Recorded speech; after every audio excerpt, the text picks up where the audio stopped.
Hi, wrestling fans. Thanks for clicking the dreaded D-Rose Report. Happy 2012. Hey, the final episode of Impact Wrestling for 2011 garnered a 1.16 cable rating with about 1.5 million viewers, a little bit more. This is up from the prior week, which drew like a 1.03, about 1.3 million cable viewers. Hey, Gunner stated on Twitter this week that he faces Rob Van Dam on this Thursday's episode of Impact Wrestling. And it was a good match there. Mickie James was also the most searched female wrestling talent on Google for 2011. And according to the status compiled by the Wrestling Observer, she is trailed by fellow TNA knockout Velvet Sky, Michelle McCool, Vicky Guerrero, Beth Phoenix, Eva Torres, and Gail Kim. Randy Orton revealed on Twitter followers that he is no longer fazed by his numerous haters. Well, that's good. He says, why not? He says, it's not like I gave him my address or phone number or anything. He said, I just motivated by them to spend more time tweeting garbage, he says. Orton says in response by why he decided to follow a user writing malicious things about him. He says, stuff like this used to upset me, but Sam is one of the ones that made me realize that people has no impact on my life and things that they say mean absolutely nothing. Hall of Famer, I got a little opinion coming up here in a few. And leave your comments on what you thought of Raw Monday. WWE Hall of Famer Tony Atlas, he's going to be appearing at IYF Wrestling in Boston area, let's see, New York, I guess, on January 14th. Information's online. Jericho, who returned to WWE at Monday's Super Show, will be working some house shows with the organization. WWE has updated their advertising for upcoming Raw live events as he's listed as making special guest appearance. Maybe just going to come out and you can cheer for him. Something like that. That'd be nice. Shawn Michaels discussed his contract status with WWE in a video published this week on YouTube. He says, I have a contract with WWE. It's not a Legends contract. It's not a wrestling contract. It's just something special they give me. That's one of the ways I make a living. He said, I will never end up going anywhere else. I won't be in wrestling somewhere else, and I won't be showing up on someone else's TV show. Michaels added that he's open to a part-time role with WWE in the future, and I'm always hoping to come back, maybe to do a semi-regular role behind the scenes, but all that stuff is kind of hard for me to say when that's going to happen. He didn't say if, when. Former champion JBL shared his thoughts about Jericho's return on Raw. He said, the Jericho return WWE, he said, I loved it. It's going to play out well over the next couple of months. The audacity of the return was gold. He said there's a lot of people in WWE kind of scratching their heads about the company. Had Jericho fly into a major airport like Nashville this weekend. WWE takes extra measures in the past when it comes to returning talent's travel, but we don't know why they didn't do those extra steps for Jericho, because his picture ended up online in Tennessee. Kind of blew that cover, but maybe they didn't care. WWE's website has a new article up looking at how Jericho has used viral videos over the years, and now are also teasing Jericho's return. Then we saw more returns than last night. He said on here, they said, still there's plenty of questions left unanswered between the videos and Jericho's shocking appearance. This is what they're saying. Wasn't that shocking to me, but on Raw Super Show. For example, the fourth video refers to a mysterious she. And according to the clip, she holds the answers to the return of Chris Jericho.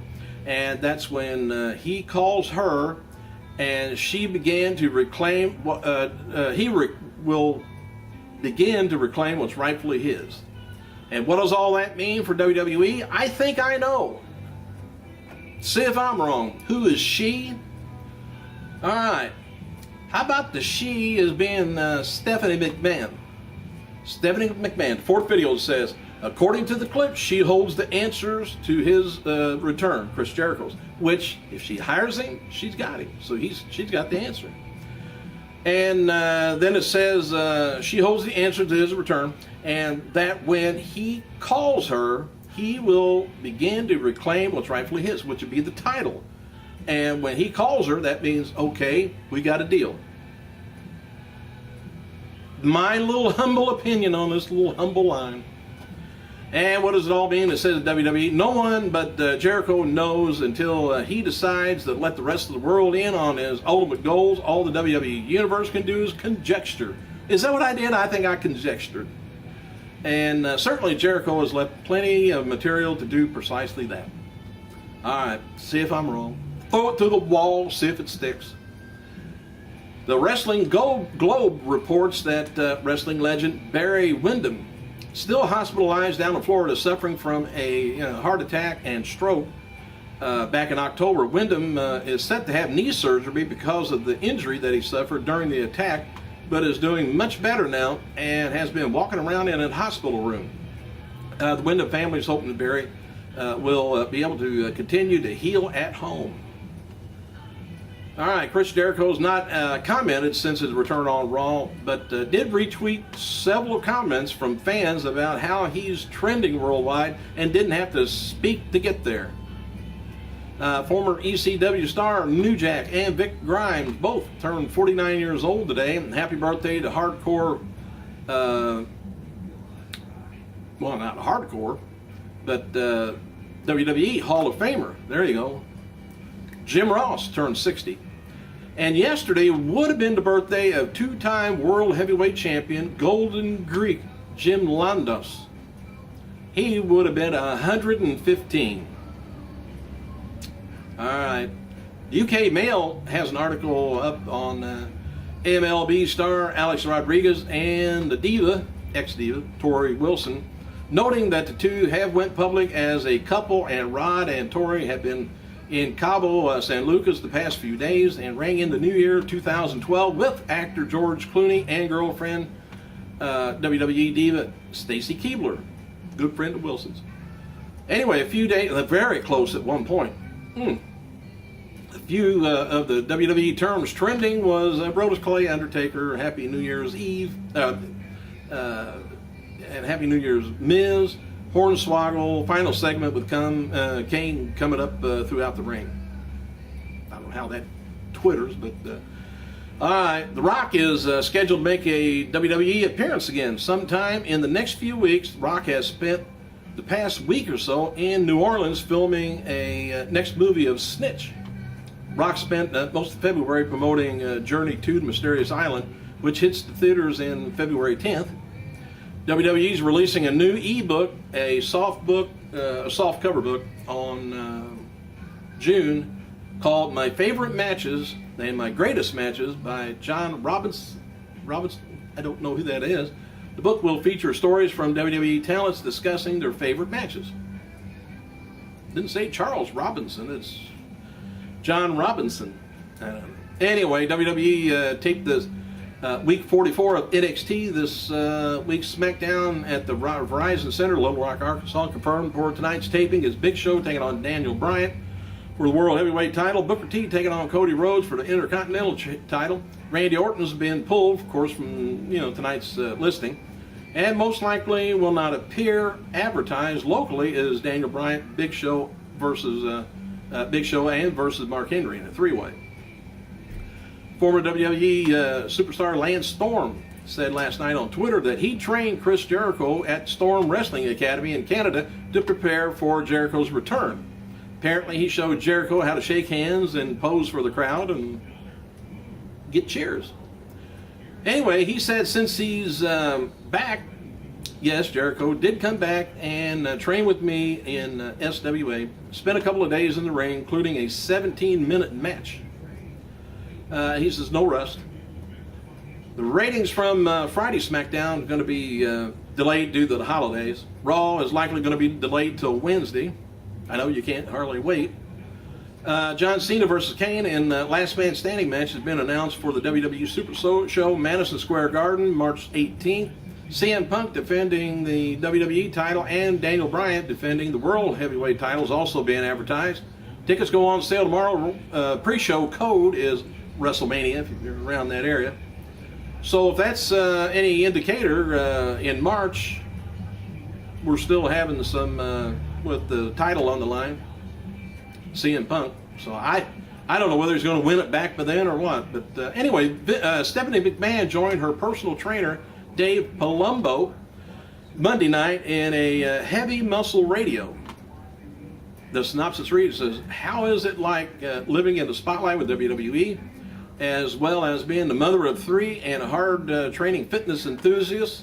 It's not easy as it seems, and Stephanie knows. Said it's a fine balancing act, and revealed in the interview, which you can check out online. And William Regal's Twitter was hacked Monday night with several British stereotypes messages where were published, including "I love Doctor Who blonkers," "I'm a horse," "Don't cross me," and "Can't get the theme song from East Siders out of my head," or East Tenders out of my head. Anyway, SmackDown Superstar was able to regain control of his account, and the false tweets were deleted. Oh, lucky. And for those wondering about Brodus Clay, he didn't debut. Said, I have my reasons, he says. This is what Brodus said. He will debut next week, I promise. Why would I lie? Yeah. John Laurinaitis wrote about his arm after CM Punk angle. He said, my staff and I aren't pleased. And for all of those who follow this, he said, I want the real and want the real scoop. We hope to have answers from I Am Jericho soon. I don't know. He said, I know everybody's watching Raw and asking the same questions right now. The answer is yes. I think my arm will be okay for you people that's concerned. Isn't that nice? RVD, by the way, is kind of maybe coming back. So we'll see. I think he's got a contract that's still in the extension on TNA until maybe March. No, I think he's under no contract with TNA right now. It's just been extended. Paid for everyday wrestlers to get paid for it. So they just kind of extended it for him. Hey, maybe he'll show up. He said he's welcome there with open arms. Thanks for clicking, you guys. I gotta go.